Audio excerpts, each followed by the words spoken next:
Good evening. All right. It is good for us to be here on tonight. My name is Lawrence Guyton. I work in the Center for Community Engagement, which is part of Goshen College, and I work as the Specialized Community Engagement Coordinator. That's a long title. But one of my responsibilities is to connect Goshen College with the African American community. And so we're trying to do that with programs like this on tonight. We welcome all of you to this 60th anniversary of Dr. King's letter from Birmingham jail.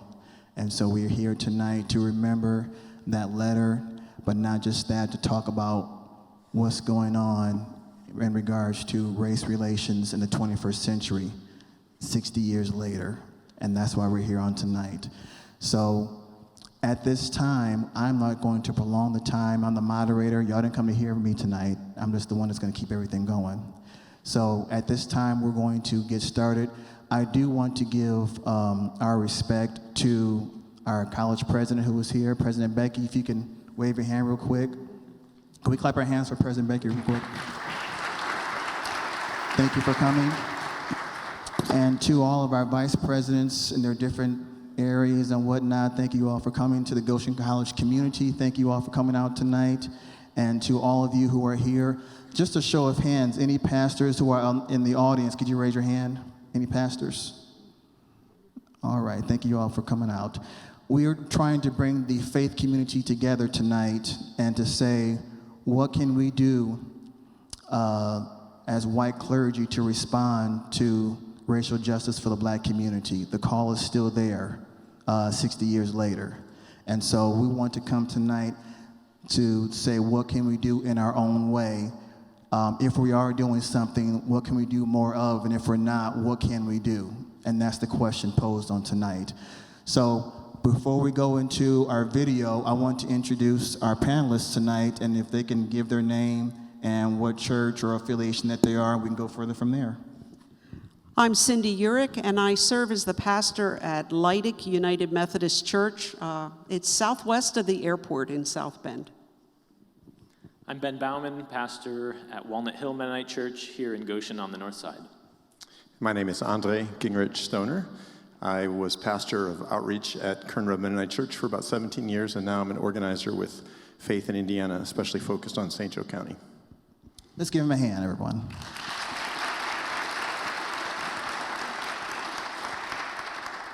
So they're going to talk to us tonight about how they felt reading the letter, but as well as what's going on, what they're doing today in regards to justice for the black community.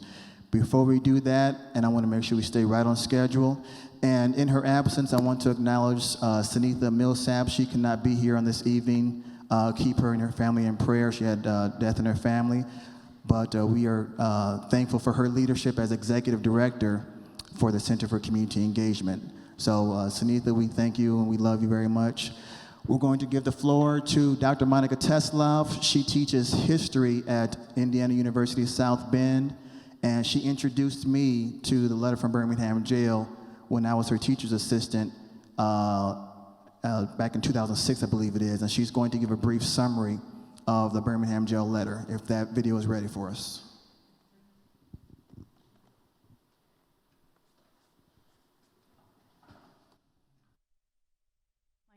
Monica Maria Tetzlaff, and I teach history at Indiana University South Bend. Thank you to Lawrence Guyton and Goshen College for hosting this anniversary panel on Martin Luther King's letter from a Birmingham jail. Martin Luther King finished the letter from a Birmingham jail on April 16, 1963, after a year of struggle in which his organization, the Southern Christian Leadership Conference, did not seem to be making progress in breaking down segregation and discrimination in Southern cities, despite committed and persistent nonviolent demonstrations. In 1963, King was 34 years old. He had committed his life to the civil rights movement in 1955, when he kept going as a spokesman for the Montgomery bus boycott despite the bombing of his home.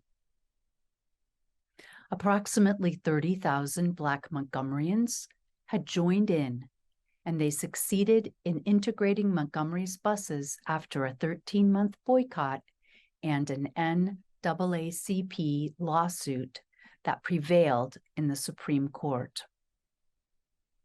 But in Birmingham in 1963, the movement seemed stuck.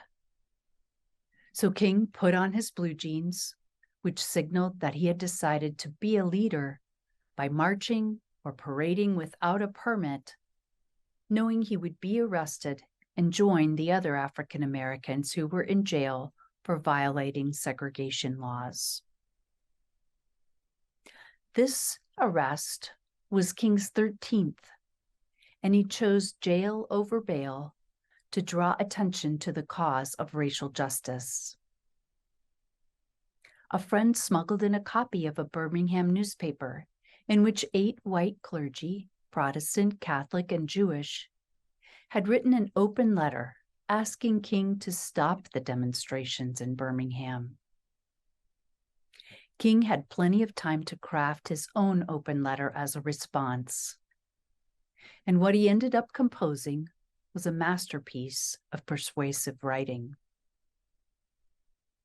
King stayed in jail through April 20. In early May, through the actions of the children of Birmingham, ages 6 through 18, who went to jail by the thousands, and through the world witnessing the violent actions of the Birmingham police using dogs and fire hoses on the children, the SCLC was able to return to negotiations and desegregate downtown Birmingham and open jobs to African Americans.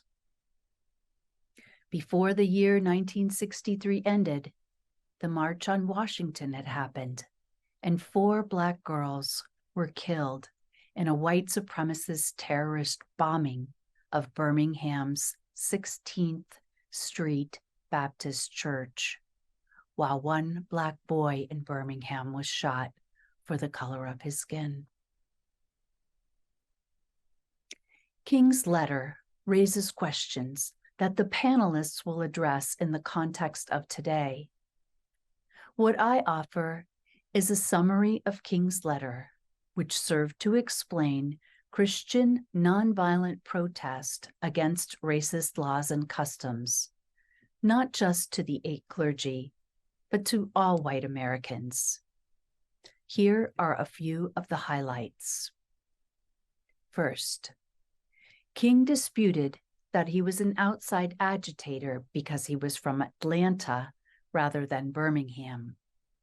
He had been invited to Birmingham by Reverend Fred Shuttlesworth, whose Alabama Christian Movement for Human Rights was part of the Southern Christian Leadership Conference, of which King was the president.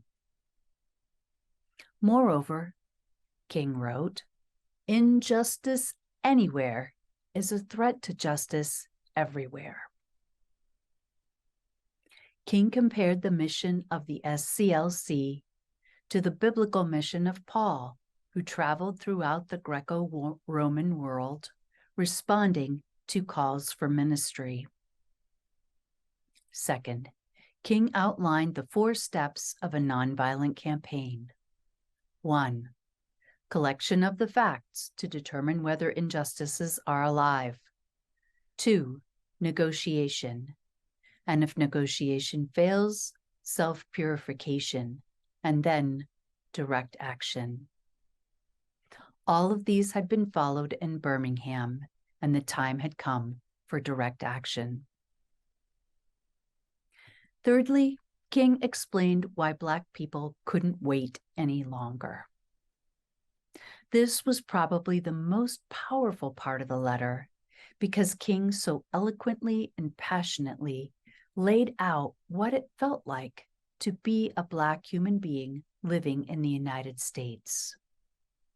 I will read part of King's response to the moderates' advice that African Americans should stop demonstrating and wait patiently for change. I guess it is easy for those who have never felt the stinging darts of segregation to say, wait. But when you have seen vicious mobs lynch your mothers and fathers at will, and drown your sisters and brothers at whim, when you have seen hate-filled policemen curse, kick, brutalize, and even kill your Black brothers and sisters with impunity, when you see the vast majority of your 20 million Negro brothers smothering in an airtight cage of poverty in the midst of an affluent society, when you suddenly find your tongue twisted and your speech stammering as you seek to explain to your 6-year-old daughter why she can't go to the public amusement park that has just been advertised on television, and see tears welling up in her little eyes when she is told that Funtown is closed to colored children, and see the depressing clouds of inferiority begin to form in her little mental sky, and see her begin to distort her little personality by unconsciously developing a bitterness toward white people. When you are harried by day and haunted by night by the fact that you are a Negro, living constantly at tiptoe stance, never quite knowing what to expect next, and plagued with inner fears and outer resentments, when you are forever fighting a degenerating sense of nobodiness, then you will understand why we find it difficult to wait.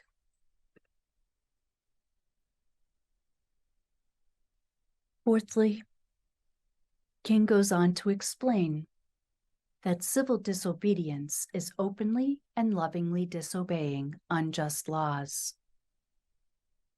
Fifth, King explains that the frustration and pain that Black people felt in their current society could find an outlet in violence, and that nonviolent direct action channeled their frustration toward positive action for change. Sixth, King answered the charge that he is an extremist by saying that Jesus was an extremist for love and justice too, and he was proud to be an extremist for equality and brotherhood.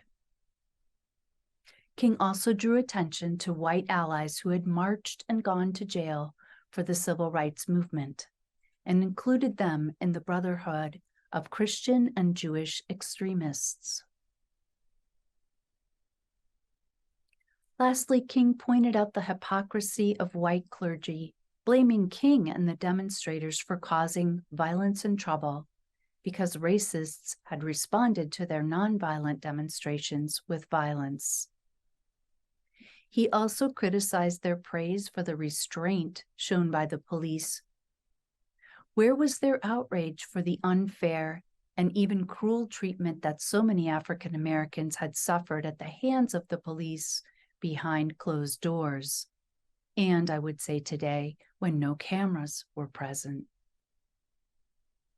Where was their concern for the hurt that keeping the status quo caused all African Americans? King closed his letter, "Yours for the cause of peace and brotherhood." May this panel also further the cause of peace, brotherhood, and sisterhood. Amen. Thank you so much. Can we clap our hands for Dr. Tesla?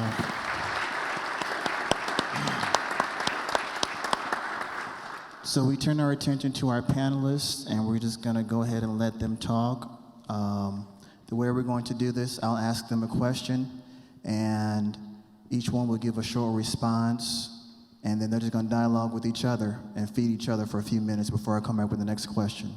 So thank you all so much again for coming out. The first question we have, as a pastor, how do you respond to this letter? And then number two, based on the letter written 60 years ago, what are you doing 60 years later as a pastor or just a faith-based leader in response to racial justice? And we'll start with Pastor Cindy, and we'll go from there. I hadn't read the letter in a long time. And when I read it this time, I was deeply convicted. Deeply convicted because I had forgotten that his letter was in response to clergy, white clergy, and that was just, And it really does make one sit back and think, what am I doing? Where am I in this? And I think for me, it has spurred me on to never assume for Black people that I know what is best. I'm not the one to direct. As a pastor, we're always asked, what do we do?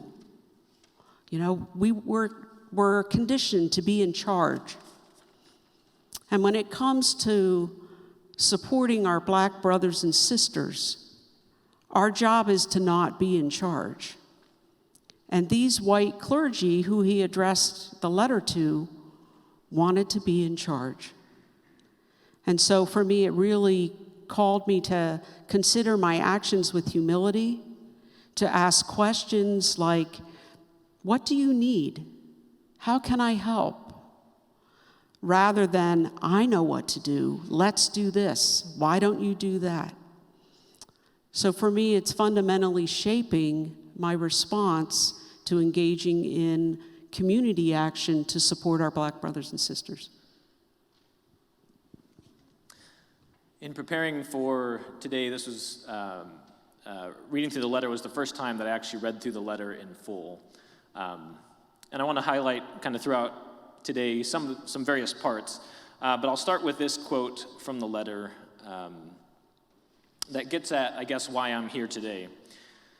He writes, "Few members of the oppressor race, the white race, can understand the deep groans and passionate yearnings of the oppressed race, and still fewer have the vision to see that injustice must be rooted out by strong, persistent, and determined action." So the reason I'm here today, there's a long story there, but the catalyst for me was the murder of George Floyd, which was a time for me to say, okay, I know that racism still exists today, but what does this actually look like in specifics, and how can I join this work? And so I've been on a 2-year journey of really trying to understand American history from the perspective of those who've been oppressed, especially the African American community, but Native American, other people of color as well. So, and I've been looking at all sorts of harm, but I've specifically focused on like the racial wealth gap and systemic economic exploitation that led to that wealth gap and how we got there. And then also asking the question, well, how do we seek to address that harm? How do we repair that harm? And that gets into the field of reparations. So, yes, I've been on this journey of trying to ask this question of what happened, where are we today, and how do we move forward? And I also come here with humility because I can walk away from this work at any time. And I also, looking at the history, you see these patterns of white governments and white institutions not doing enough, not doing anything, giving something and then taking it back, or giving enough just to pacify and to keep the peace. And so I come with great humility knowing that there has been incredible failures along the way. I also noted that probably well-meaning white clergy who are writing this letter and thinking about the community and encouraging us not to make that same mistake of not assuming what is right, or not assuming we have the answers, especially if we have not done the work to look at the perspective of the non-dominant group, whatever that group is. If you have not done that work, then you really have to come with that perspective of humility, because otherwise, you'll be, We're going to keep going. We'll come back to that. Let Pastor Andre jump in there Yeah. and talk to us a little bit. Lawrence, thank you so much for this invitation. I don't know if you know, but this is the space I learned the Lord's Prayer in, and I learned to sing in 4-part harmony. I lived in Goshen at different times in my youth, and this may date me, but I used to lead prayer services at murder sites in South Bend with your grandfather from Progressive Missionary Baptist Church. So it's great to be here, and this is such an incredible piece of writing. I think Monica said it well. If you haven't read this letter, it's worth doing it. I would suggest it as a Holy Week practice, to give yourself an hour to chew on this letter. And we'll have a chance to talk about various pieces, but for me, one thing I would say, you asked, how we read this as white clergy. And King wrote this letter to 8 white clergy from Birmingham who were considered progressive, but were telling him to slow down, take it easy. Birmingham had just had an election, and they had gotten rid of the most, vicious racist leaders, but they had white establishment leaders who were a little bit more, forward-thinking, and everybody, including black leaders as well, but certainly the white community and the Kennedy administration was telling King to slow down, take it easy. And when he was sitting in jail, someone brought the newspaper in, and he saw this letter from 8 clergy. And so it got him going, and he spent days writing this remarkable letter. So the first thing I guess I would say is, this is mainly a room of white people, and most of us are church people. He's talking to us. I think we should not, it's 60 years ago, so it's easy for us to say, well, that was like, those people were just like, didn't get it. No, he's talking to us. He's talking to people who are, he talks about a shallow understanding. I think we referenced some of that. People who are afraid of tension. He talks a lot about tension and the need for tension to make change happen. People who are ready to take risks even when it's not clear what the outcome is going to be. People who are ready to risk their reputation. So he's talking to us, white, moderate, maybe progressive, Christian, good Christian people, good, caring Christian people who most of the time are on the sidelines. So I think that's important, and I think we should not be too quick to agree with him. We should let his words sit with us for a while and feel challenged and indicted by them and wrestle with them, and let ourselves, perhaps with time, be moved to act. But I think, first of all, we should read this and say, this is written to us. And maybe I'll just say one other word, and then we'll talk more we'll get into all kinds of things. But we turn people like King into heroes. We turn people like Jesus into heroes. And when you have people, heroes, you don't have to necessarily take them as seriously. You worship them, you pray to them, you celebrate them, but you don't take them serious. King was regarded as the most dangerous man in America. This day, what is it? 68. So 55 years ago to this day, he was executed. He was killed, he was executed. It's very clear there was collusion from very high places in his murder. King was executed. He was a dangerous man. As Dan Berrigan's once said, if you want to follow Jesus, you better look good on wood. If you want to spend some time, honoring King, you're dealing with a dangerous man. And so I think it's a really good time, Holy Week, to be pondering this text. And we should not be too quick to agree with him. We should let him challenge us, and wrestle with what he has to say to us. Let me go back to Pastor Cindy, where she mentioned the part about our white clergy always leading. And I'm doing good on, I'm doing very good on time.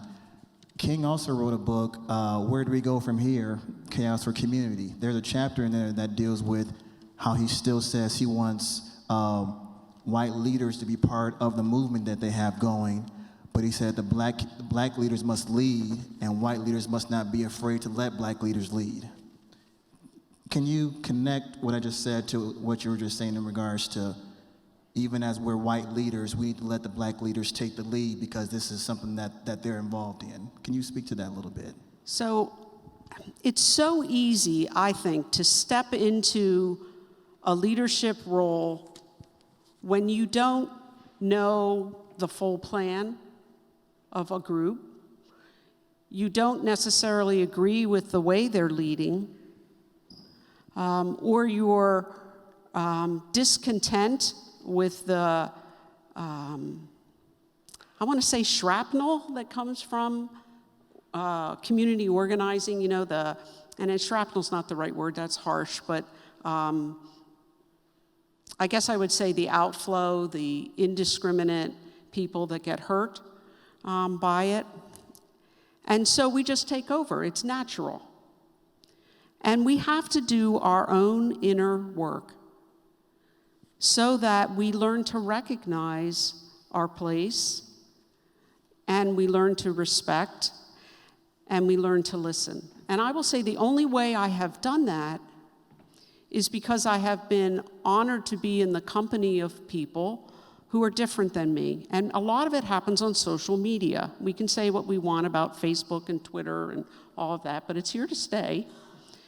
And so on social media, I have been engaged in conversation with some prominent black theologians, and I have learned to listen, that it's not my place to speak on issues of which I know nothing about, which is what it means to be black in the United States, right? You can only do that by doing inner work and by recognizing within yourself that there's a time and a place for everything. Both of y'all want to take 1 minute or less to come behind what she said, or if not, we're going to move to the next question. I guess the one thing I'll say is related to action. I mean, I think we have to, and all of the work that we do, we hold the two kind of extremes of, we need that posture of learning and humility and listening, but at some point we also have to do something.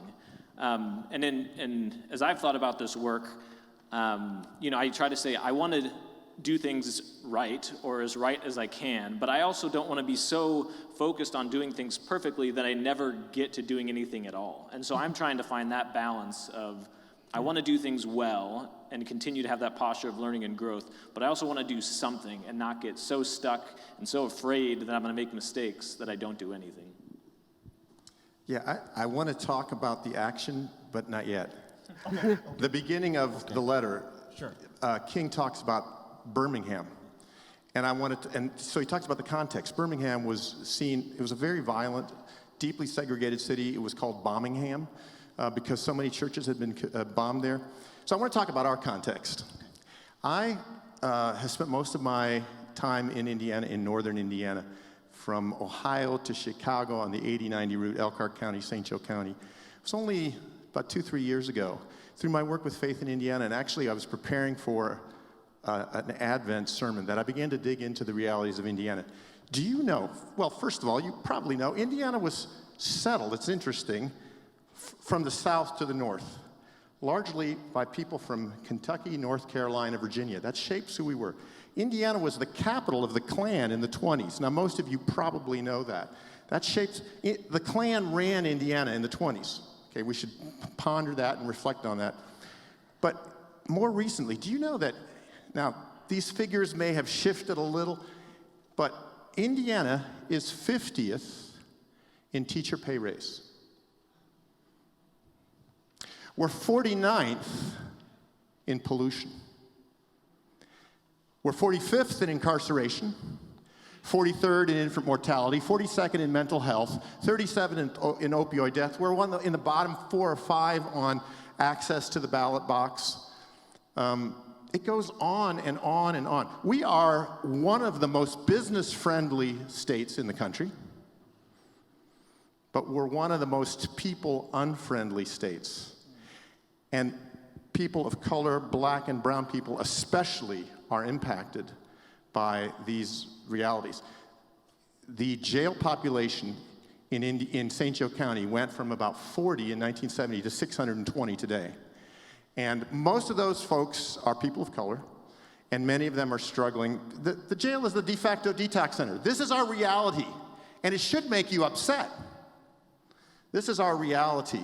So I think we are actually, we are more.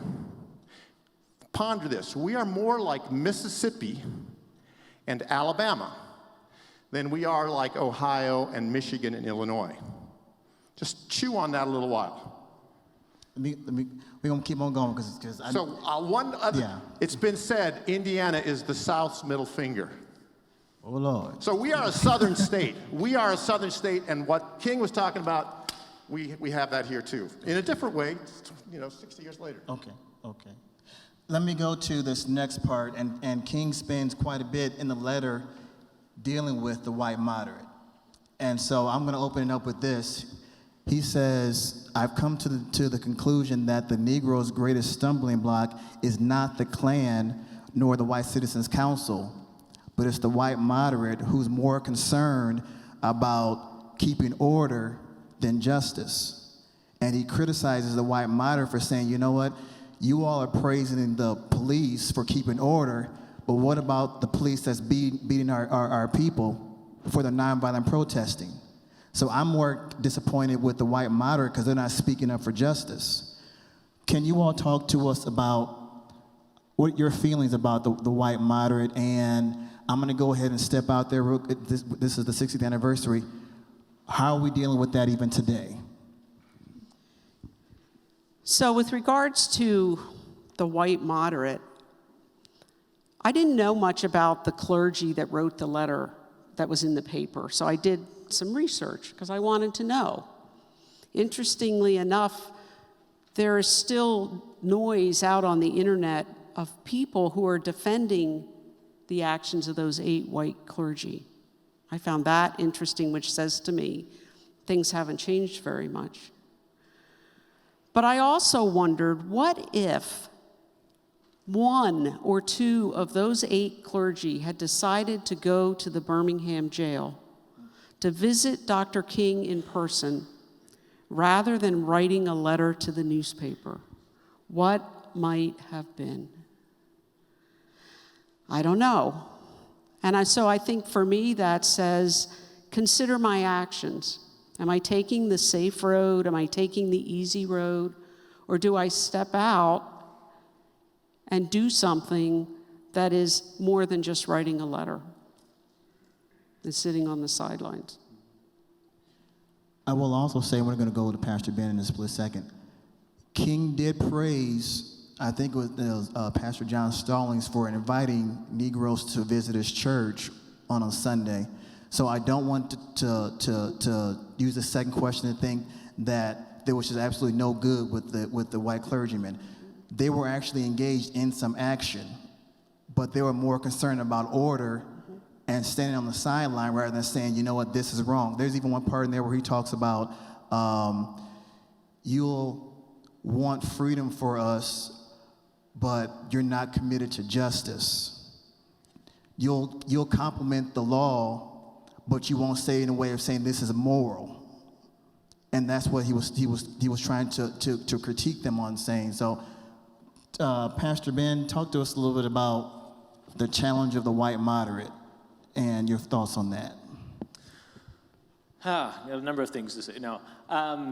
First, I want to think about the context between then and now. I mean, I would say racism was much more explicit in the 60s. I wasn't around, but from what I've read, right, I mean, you have signs posted, racism is much more explicit. And so for white people to join the fight, there was kind of a bigger risk there.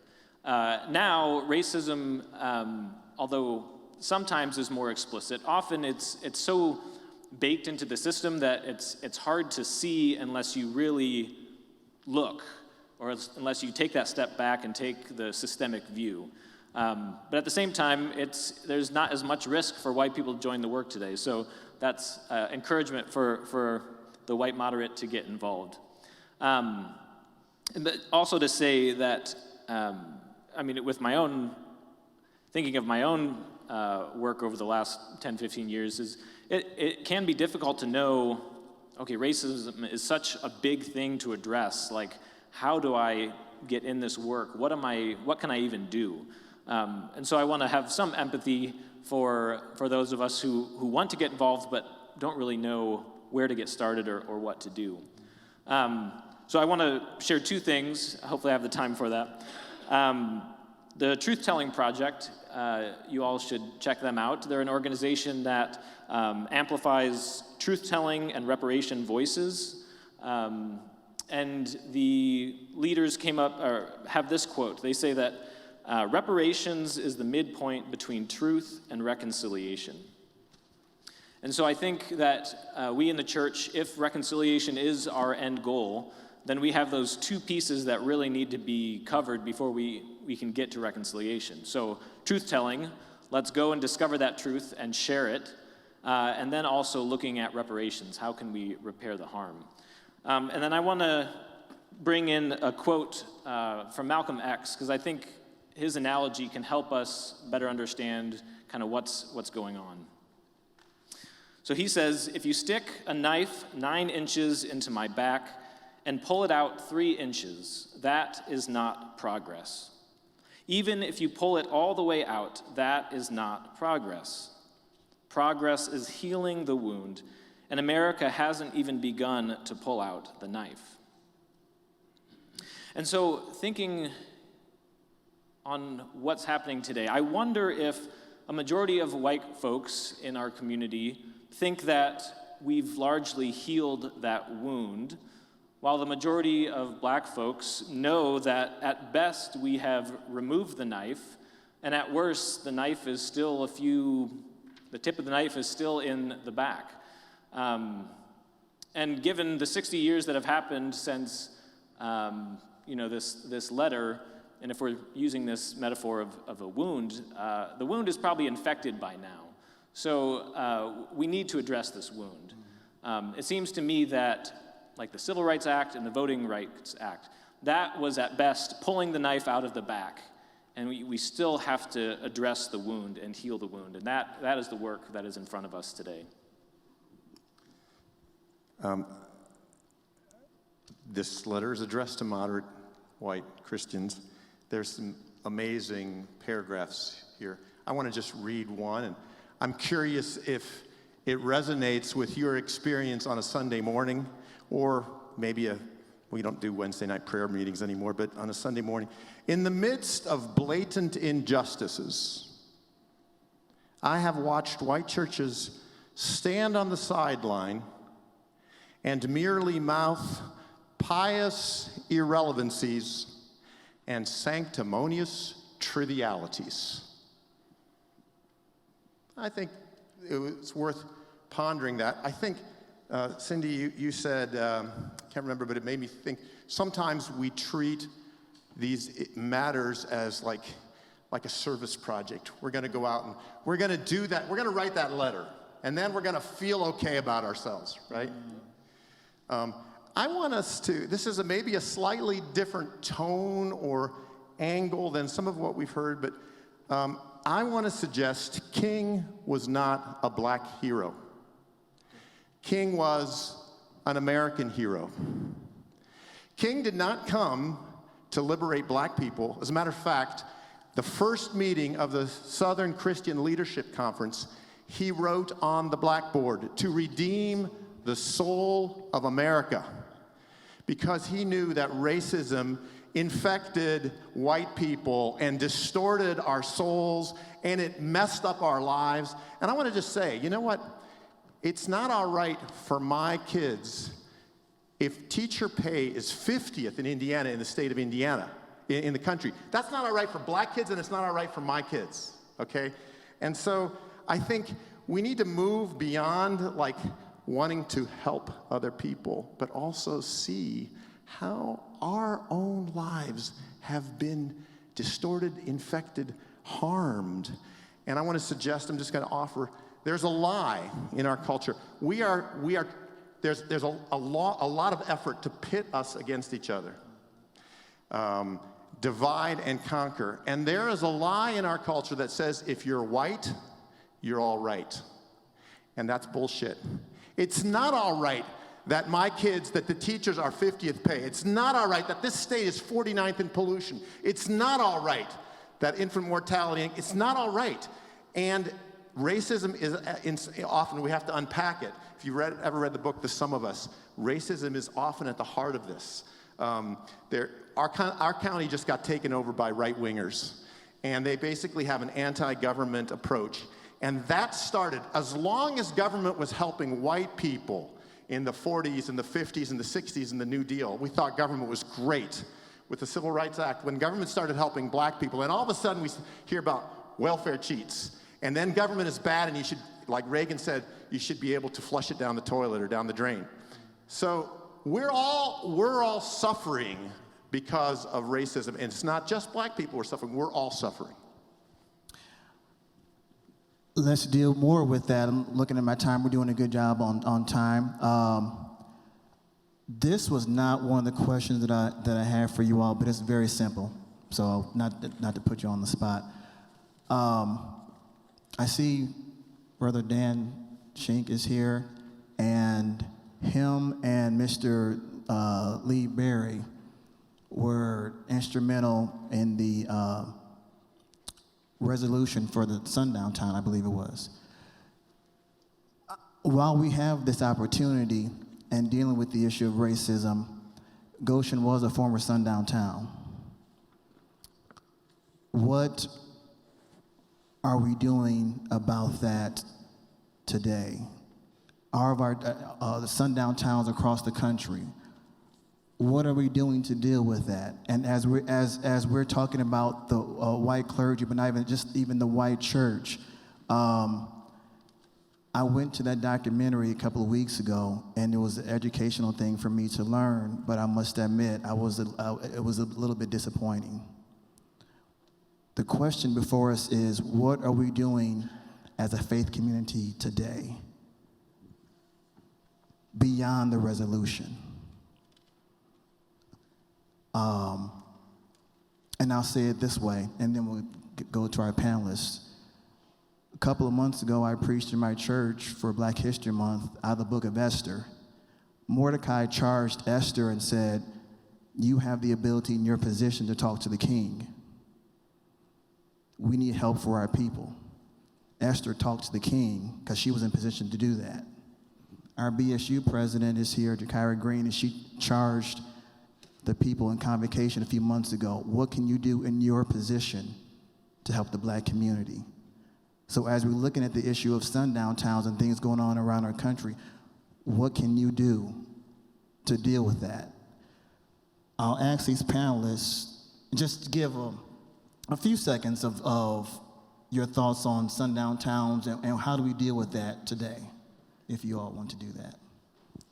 I think as a pastor, I'm obligated to talk to my congregation about racism. I'm obligated to talk from the pulpit about racism. I'm also obligated as a teacher to extend invitations to them to learn, because many white people that I come across, they don't know what they don't know. And we all start somewhere. And so my voice and my invitation and teaching are where I begin.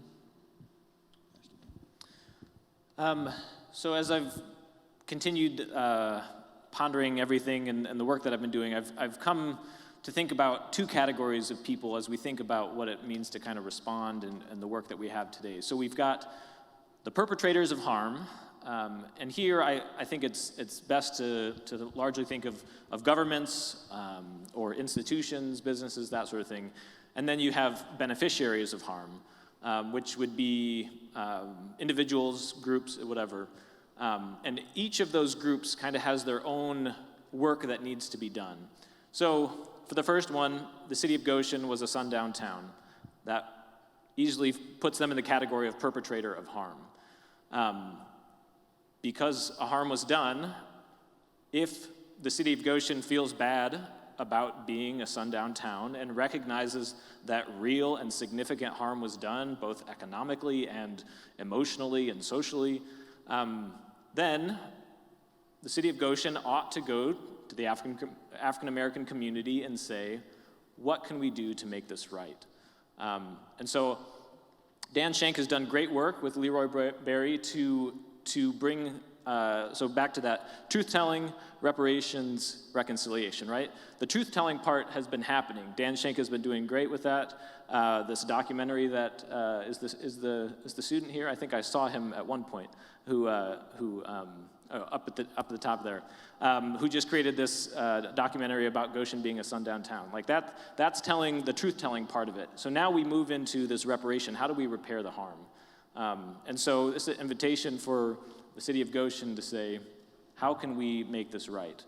And not to get Elkhart or South Bend off the hook either, because even Elkhart, even though it, in some sense of the word, welcomed African Americans to their city, there were still parts of Elkhart in which African American people were not welcome at night.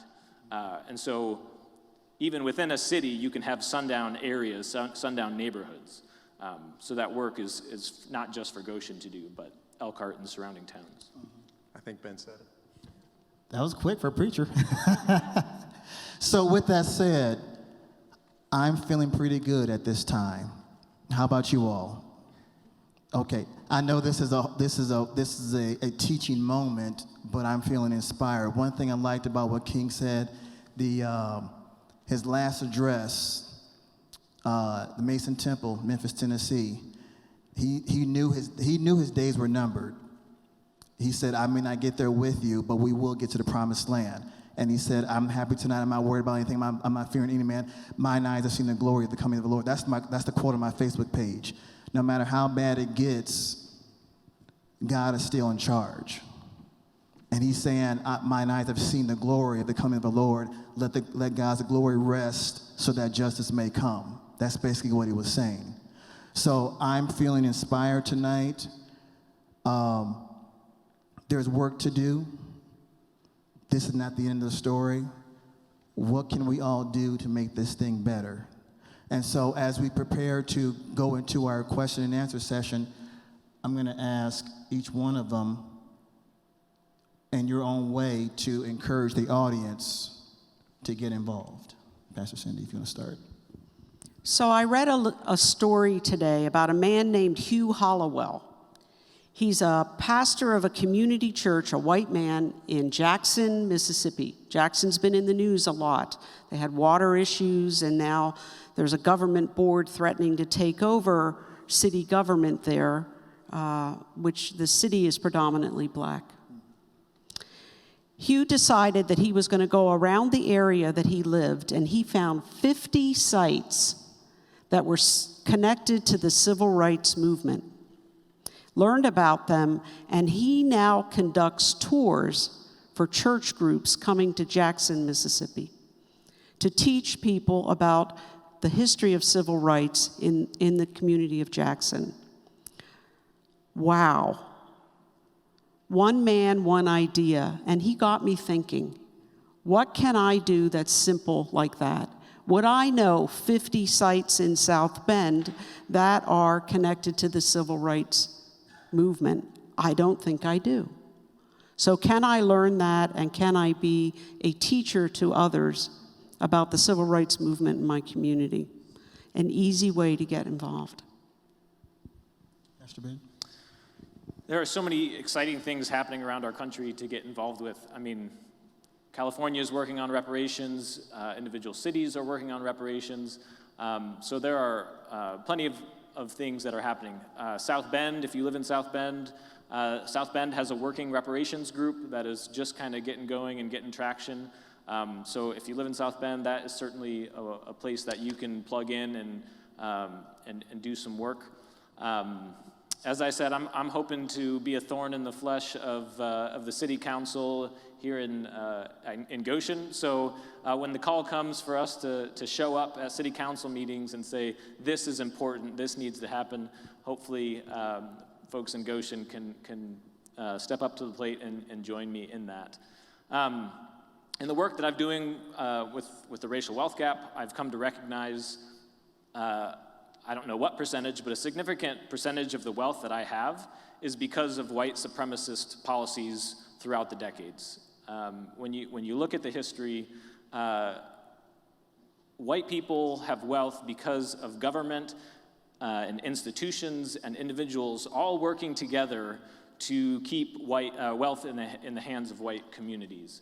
And so personally, my family and I, we are making monthly payments. There's an organization called Reparation Generation. It's a new organization that is working at trying to do reparations work now. And so you can give monthly payments. We're also giving to Tolson Center that is also in a neighborhood of Elkhart that has been under-resourced due to white supremacy and racism.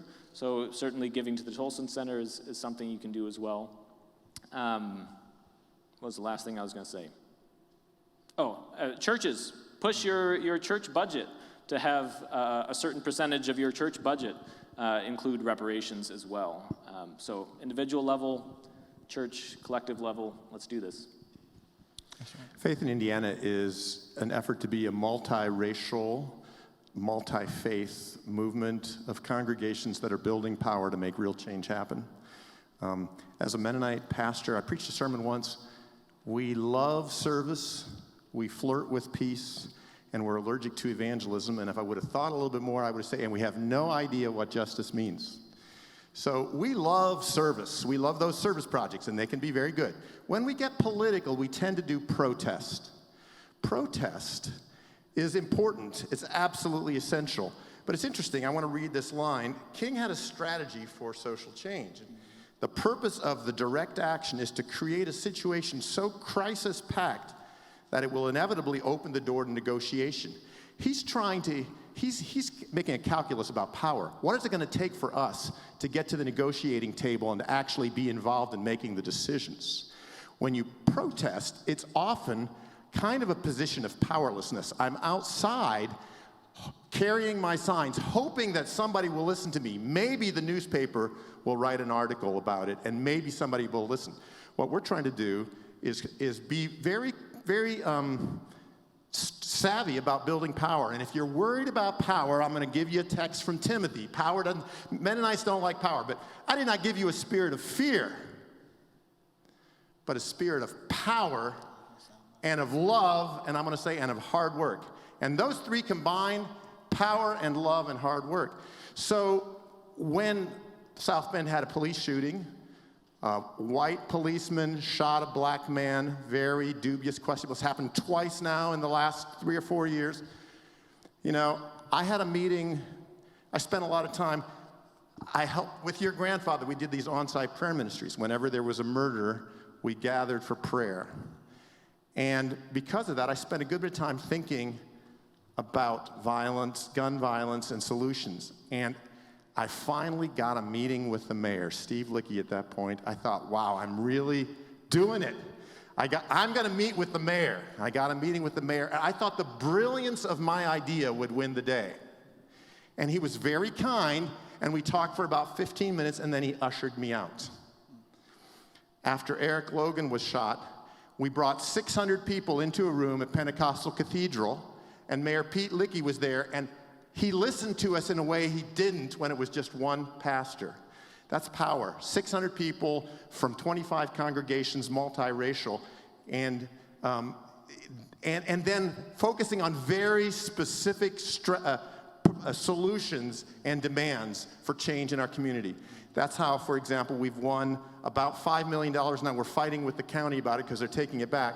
$5 million for Crisis Response Center, so that when there's a mental health crisis, you don't send the police, You send mental health specialists, and you don't take people to jail, you take them to a crisis response center. It seems obvious. When there's a fire, you don't send a cook. When there's a mental health problem, you send a mental health specialist. And now we're working at funding at that state level. So that's a challenge to Mennonites. Are you serious about making change, or do you want to have a protest every once in a while? Do you want to do a service project? Do you want to build power and actually make some change happen? That's my invitation to you. Can we put our hands together for our panelists on tonight?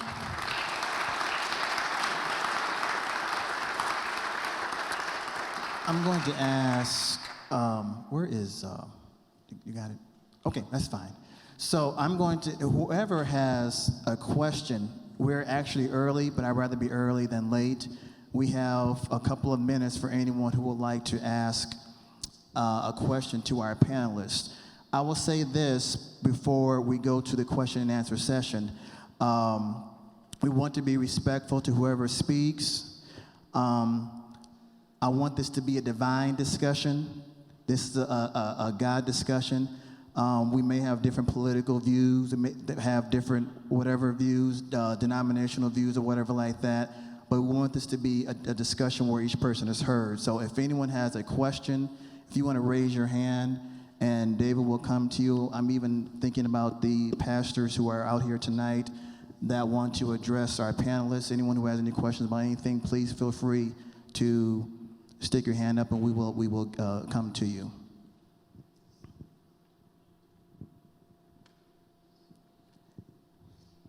Is this a Selah moment or something?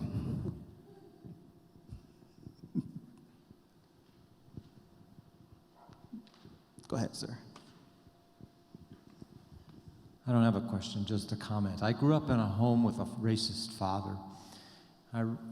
King wrote this letter when I was 15, and I think I read it when I was 16 or 17, and it just changed the whole trajectory of my life. And as I'm sitting here listening to you all and thinking about that, I realized I need to tell my grandchildren this story. I want to just dovetail on that. I was a day before my 16th birthday when this was given, this letter. Our pastor at our church in Kansas read this to our congregation. And there were people in the town who thought Dr. King was a communist, and there was controversy about that. I want to say how that impacted me. And then Vincent Harding was there for Holy Week services, the same. So I think our kids are under a lot of pressure these days not to learn what they need to learn in different school systems. Indiana is probably going to be like Mississippi and Alabama if it isn't, as it's on its way. So I think what we do, our kids are watching, and let's include them, and as we should, in these ideas and reparations and things, so they have a chance to understand what it's about, given that there's a lot of momentum going the other way, that things are okay in the United States. Go over there.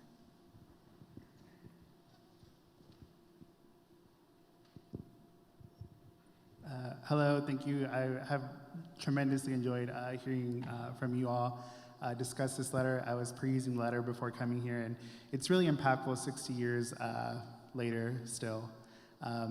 But I had a question. I don't particularly come from a faith background. I grew up culturally Catholic, so for me it's been so fascinating to learn more about the different faiths that are in Indiana. And I want to get your advice for your congregation members or for the community as a whole as faith leaders.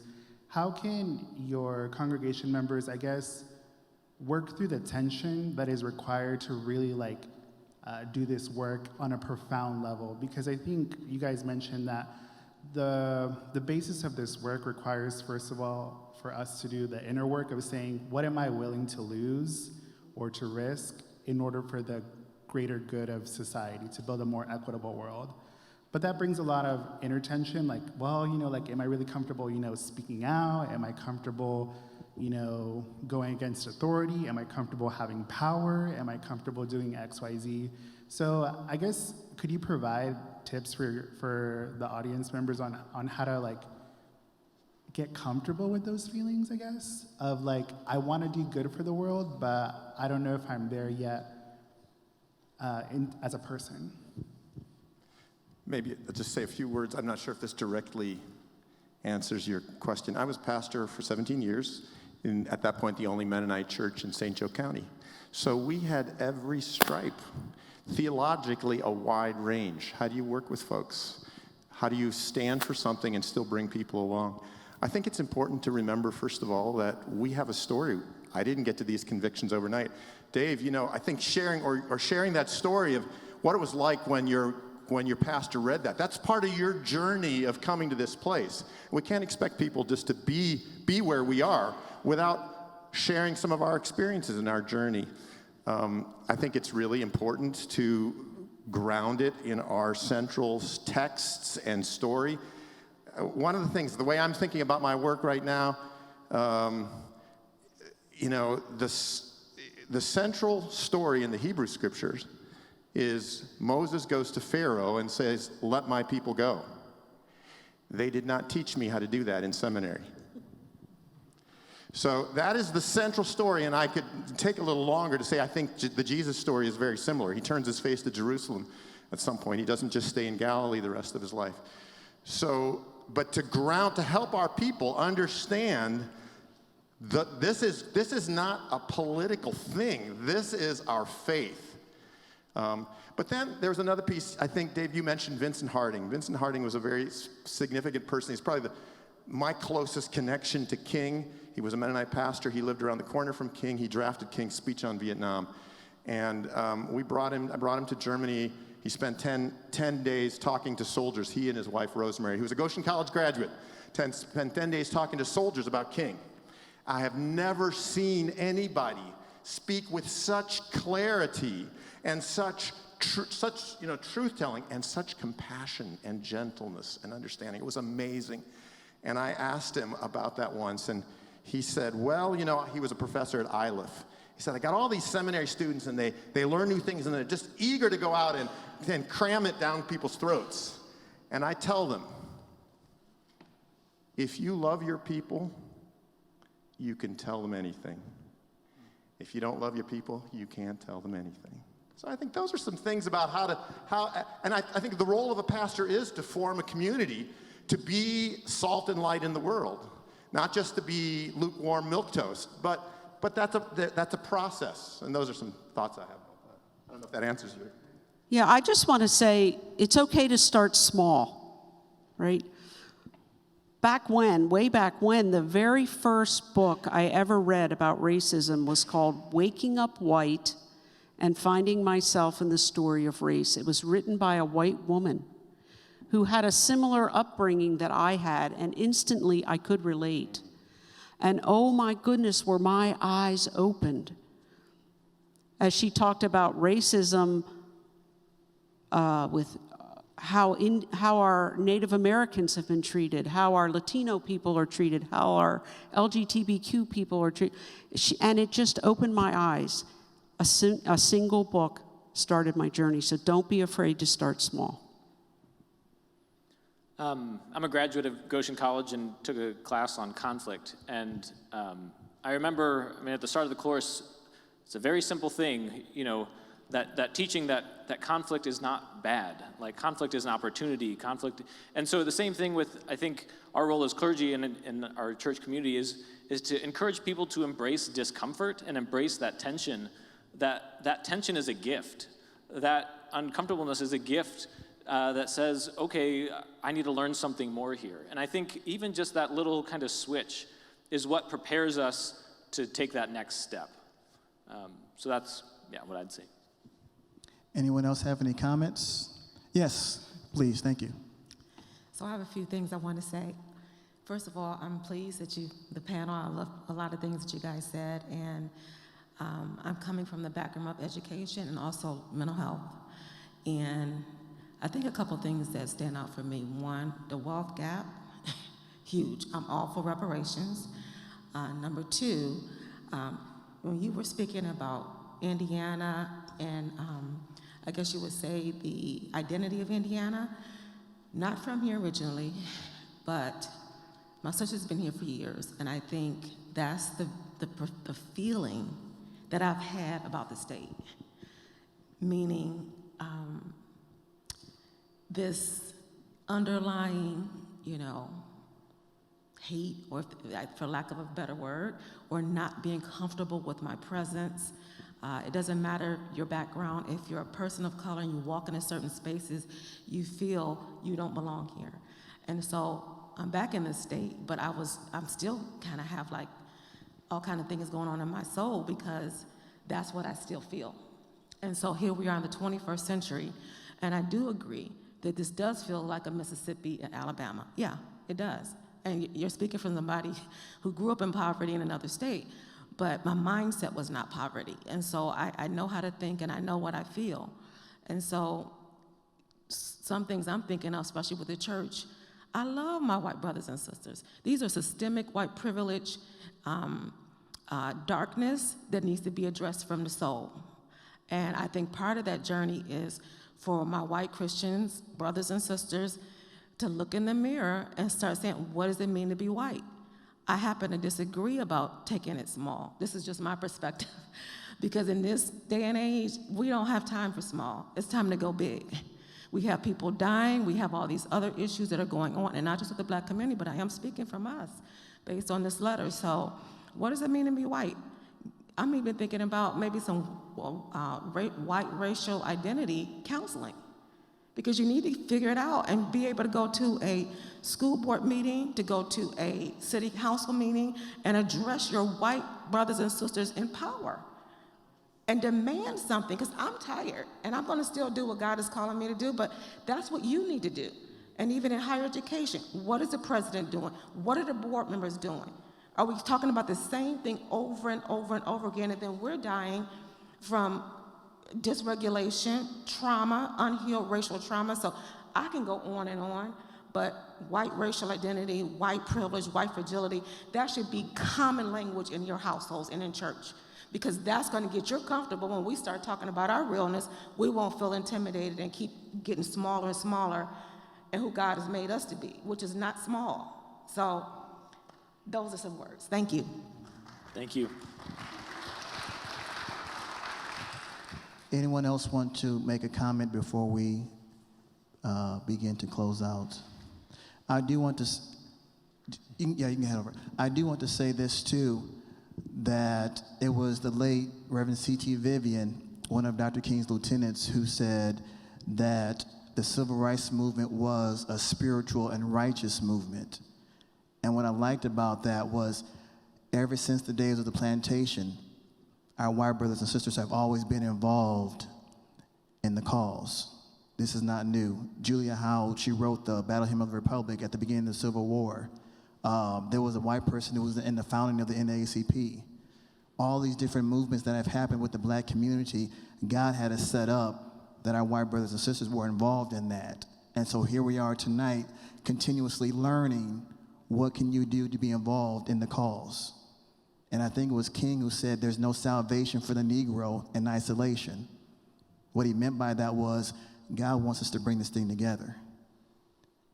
How will this happen when we come together and talk this thing out with our white clergy and say, Lord, what must we do to make this thing happen? Okay? Someone had a, yes, please.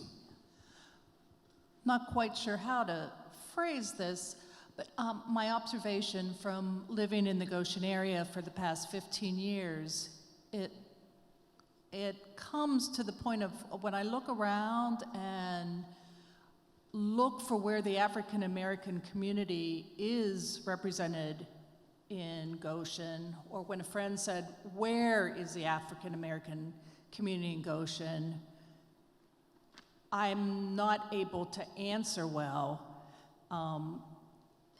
And I think the question might be, are we still a sundown community in some ways, or why is the African American community in Goshen still seemingly small? Is it my perspective, or is it that the Latino population seems to be a larger group?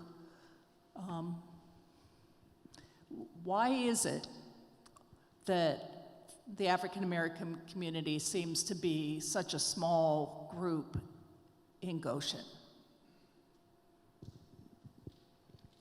Thank you for asking that. Anybody else? These are just some good can I- questions. Yes, please. I'm sorry. Go ahead.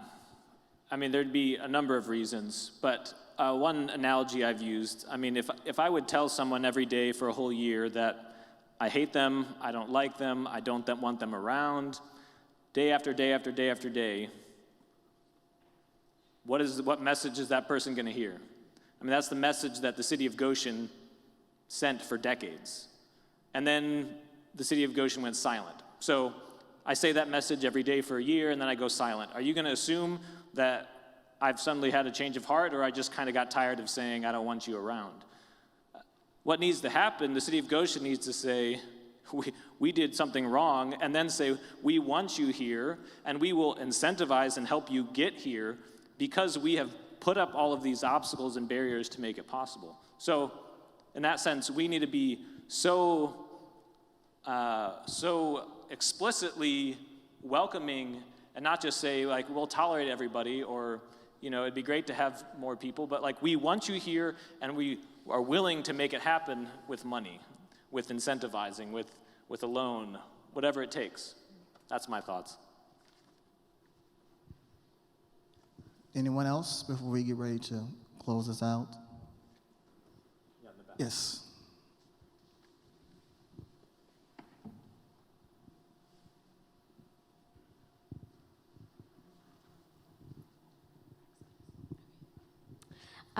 Thank you, everybody. Pastor Ben, I was wondering if you could repeat the name of the organization that your family gives to, just for the good of the group, and maybe people can write it down, you know? Reparation Generation. Thank you.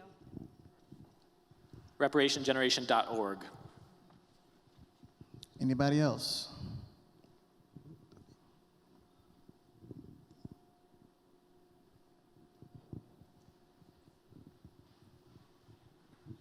Thank you for taking my comment. I'd just like to say that I thoroughly enjoyed this venue on this evening.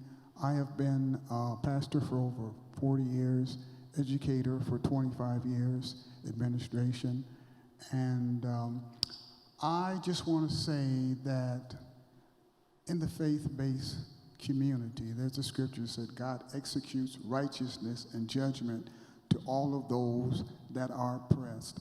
I think the light is going to have to come out of venues like this, out of faith-based community, so that the truth can, continue to be discussed and talked about. This thing that really touched my heart. I don't know how many have seen that commercial on TV in regards to there's a little black child and a little white child, and they run toward each other. I forget what the context of, but they just kind of embrace one another. Boy, has anybody seen that? That really touches deep down. I mean, you feel that down in here. So I just think that that's what's going to have to happen. It's going to have to be coming from venues like this, from the faith, to speak out and to model what it is God intended. So that's all I want to say. Thank you for this opportunity. Thank you so much. That's my bishop back there. Yesterday marked a year that I've been an associate pastor in that ministry. And so that's my bishop back there. I'm very proud of him. And I thank God for him, for them coming out to be with us on tonight. In our close, there's no other questions or comments, concerns or criticisms, I want to say one more time, I appreciate everyone who came out tonight. You could have done anything this week. This is Passion Week. Good Friday is coming up on Friday, but I'm thankful for that a few pastors took time out of their schedule, out of their busy schedule, and said, you know what, let's go to Goshen College and learn for a little bit. Let's learn about what can we do in our position to deal with racism in our local community. You could have done anything tonight. For those of you, I see some of our professors that are here, took time out of their schedules. Jeanette is here and some others. And what are we doing in our different departments to deal with the issue of racism and saying, you know what, we need to bring more African Americans to this school. There's certain things I can't do in my position. But what can you do in your position to make that happen? And that's the question we leave with you on tonight. What can you do in your position to heal the hurt? Do you have power in whatever area you have power in? What can you do? And I think that's the question posed for us on tonight. Amen? So with that being said, we're way early, but I'm fine with that. Can we just put our hands together on tonight and just thank God for this evening's discussion?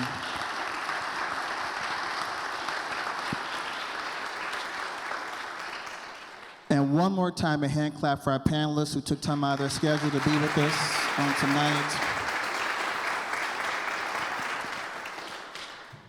Miss Colleen Geyer and her students that came to interpret for us tonight, let's be thankful for them as well. Thank you all for coming. President Becky, who is here one more time, thank you for your leadership. And to our cabinet members that are here, just everyone who came out. I'm tired and I'm ready to go home. To our IT department, thank you so much for the video and microphones and all the stuff that you were able to do. And everyone in Goshen College, your different departments that helped to put this program on tonight. I give my gratitude to you because you had to be a part of this to make this happen. There's a lot of stuff that happened behind the scenes that no one knows about, but every department that had a role in this program tonight, thank you. Our catering department that did the reception in the fellowship hall, we appreciate them as well. Dr. Roz, God bless you. Thank you so much. I just wanted to point you out, if I may. Anyway, everybody, I don't want to start calling on names, but everyone who does what they do, even our seminary students that are here on tonight, all of us here spent time at Anabaptist Mennonite in Elkhart. I received my master's from there in 2017, Christian Information. That's a professional teaching degree based in the congregation setting. But I asked my advisor, I said, can I base my degree also in justice for the black community? So I combined Christian Information with racial justice. And my question was, as a minister of the gospel, how can I urge God's people to be involved with justice for the black community? This, what you see here tonight, is an example of that. Amen. So that's why I came tonight, but I wanted to use my platform and what I can do in my ability to make this happen. And you all responded to the call of justice, and I appreciate you all for doing that. Amen? Pastor John Schrock is going to close us out with our prayer and our benediction. He's the pastor of Rock Run Church of the Brethren here in Goshen. Did I miss something? Okay, and so he invited me to preach in his church a few weeks ago, and I was so thankful for that opportunity. So I'm going to ask if there's absolutely nothing else that needs to be said and done. All hearts and minds are clear. If we can all stand, and we're going to walk out of here together. Just a quick word before I pray. I am pastor at Rock Run Church of the Brethren, and if you want to invite Lawrence to come and preach, certainly I would welcome you to, or encourage you to do that. We had a wonderful time when he came to our congregation. I'm ordained in the Mennonite Church, but I'm transitioning into the Church of the Brethren. But Rosanna McFadden of Creekside Church of the Brethren, just west of Goshen, south side of Elkhart, for Lent put together some materials for worship and adult education called Open Our Eyes, Lord. Linda, you mentioned Open Our Eyes. Looking at the issue, particularly how do predominantly white congregations address these issues. It's on the website of the Church of the Brethren's organization On Earth Peace. If you want to look at those resources, if you want to use them, Lent's already, Lent's over, but you could use it next year. The educational materials are there. I think those, I actually haven't looked at them, but they're very good, I understand as well. So that's put a plug in for that for the Church of the Brethren. But thank you to Lawrence and to this whole community, and thank you for coming. And let us pause in prayer as we end our time together. Good and gracious God, we thank you that you have created each one of us in your image. And may we indeed recognize and reverence your divine image and likeness in each other. We confess in this season of Lent that we have not always seen the reality of racism, and we acknowledge the awful ways that Some have treated others based solely on the color of their skin. We pray that you would help us to take what we have heard here and empower us to go out and challenge and uproot racist attitudes and actions in ourselves and in our society around us, including even in your beloved church, O God. May this evening continue to inspire us as we leave this time and place, as we go out into Holy Week and remember Jesus' death, but also Martin Luther King's death, and all those many others who have given their lives in the pursuit of racial justice and harmony in our country.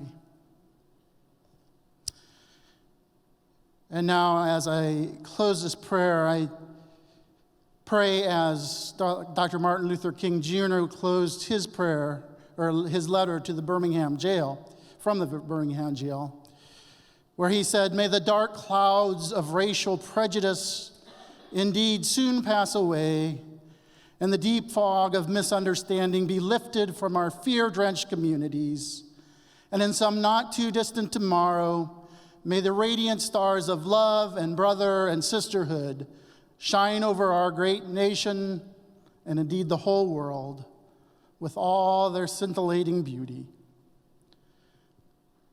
We pray, O God, that your kingdom would come, your will would be done on earth as in heaven.